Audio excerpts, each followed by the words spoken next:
DJ Radhika Yadav.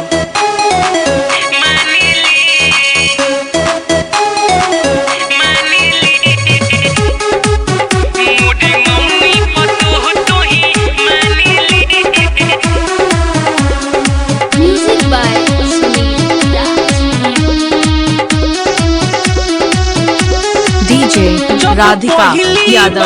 घरे आइलू तू मम्मी पापा के पसंद होई गइलू तू। जब पहली बार घरे आइलू तू मम्मी पापा के पसंद होई गइलू तू।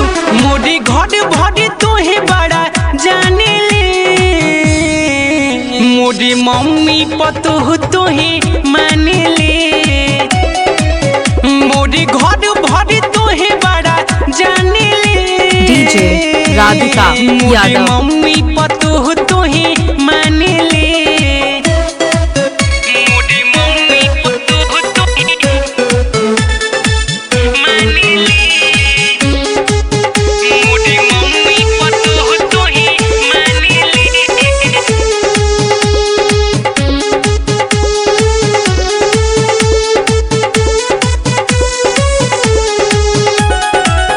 हमहू पानी कसम खैले तोहरा सिकार डीजे राधिका यादव।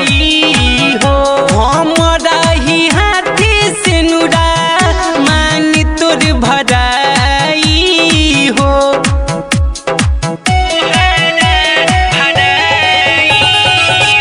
हमहू पानी कसम खैले तोहरा सिकार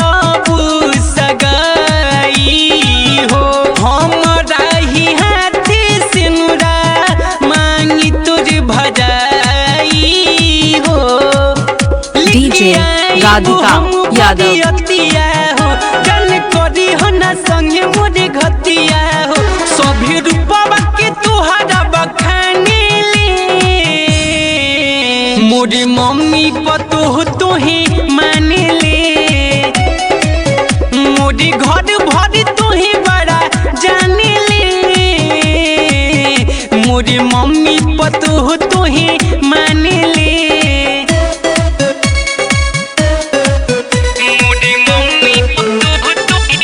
डीजे राधिका यादव।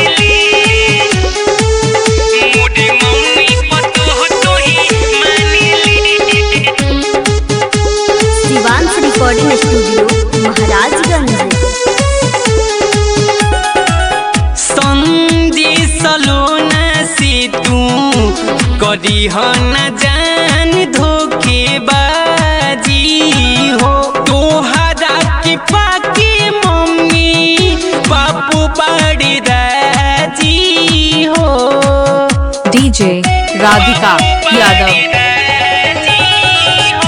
संजी सलोना से तू करी हो न जान धोखेबाजी हो। तोहरा के पाके मम्मी बापू बड़ी राजी हो। बिट्टू कुंवर बड़ी खुशी देखी जोड़ी हो, जाने जोई हो ना दिल मोरी तोड़ी हो। सब दोस्त हमारे पहचाने ले, डीजे राधिका यादव। तोह तोहे माने ले। मोरे घर भरे तोहे बड़ा जाने ले, मोरे मम्मी पतोह